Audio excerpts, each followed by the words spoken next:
When we come across suicide, we always say that we never expected it.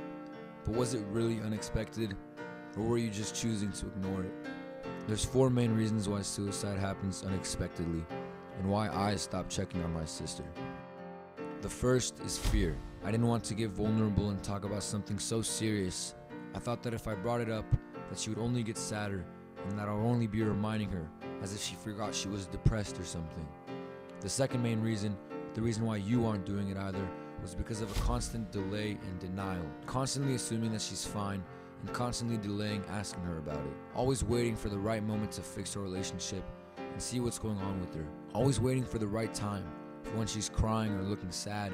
Optimistically assuming that just because she laughs sometimes, that she's happy. Then one day, I finally decided it was time to talk to her about her depression and see if she was feeling better. A time when she was really happy, so I thought it would be the right time, but it was too late. When I opened that door, she was lying there dead. I waited and waited, but what was it really that I was waiting for? Was it this moment that I waited for when it would be too late? For when she was at her worst?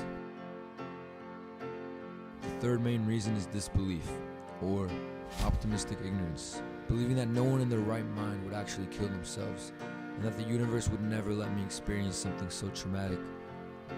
Being so optimistic that she would get better, that I didn't even need to show that I cared. Assuming that she would get better on her own if I believed she would. It would be so crazy to assume that someone I'm so close to would kill themselves, so I chose not to believe it. And only when it happened, I began to understand how real it was all along. The fourth and most important reason is learning when to care and when to show it. And the answer is always. I cared about Stav when she looked sad and when she looked like she needed help. But the truth wasn't that I didn't care. The truth was that I didn't want to have to care. I wanted to believe that everything was okay. I wanted to believe that my life was sunshine and rainbows. If only I stepped out of this fairy tale, maybe my life would be as normal now as it was back then. Because when she was happy, I didn't check on her. I didn't feel the need to. As strong as we are, we all need help sometimes, and it never hurts to check up on our friends and loved ones. The right time is and always will be right now, because there will never be a right time. If you care about someone enough to see them live, then care for them in the bad, and especially in the good. The real secret is caring and compassion. Caring for her meant caring always. For me, it meant when I had to. And now that she's dead, it seems that I care more now than I ever showed when she was here. Now I suddenly care every single day. If only I cared as much as I do now, would she still be alive?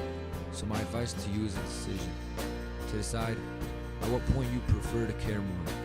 Right now while they're still here, as you help them get better, or when they're gone, as you try to get better. It's all about timing. And you get to decide if you prefer to care more before or after. Because in both circumstances, you will care the same amount. Because if they do kill themselves, you will care just as much, if not more, than you would have when they were still here. And all because you thought they weren't going to do it, even when they told you they wanted to. Only now will you believe how serious they were. Only now will you show how much you really care.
If you would like to help support my sister and I on this mental health awareness journey, I'm currently creating a clothing brand in hopes to spread positive energy and mental health awareness. The clothing will have my sister Stav's art on it, as well as other cool designs. The money earned will be donated to nonprofit organizations for depression, as well as funding for a short film to raise awareness for mental health. My goal with this clothing brand is to raise enough money to actually make this short film come to life and to reach further audiences. I have also created an Instagram page containing all of my sister Stav's art, where you can get a closer look at who she was and how she felt as a person. Please check out my sister's art page and the clothing brand, which I have linked below, and please support in any way that you can. Simply checking out the clothes or giving the account a follow will be greatly appreciated.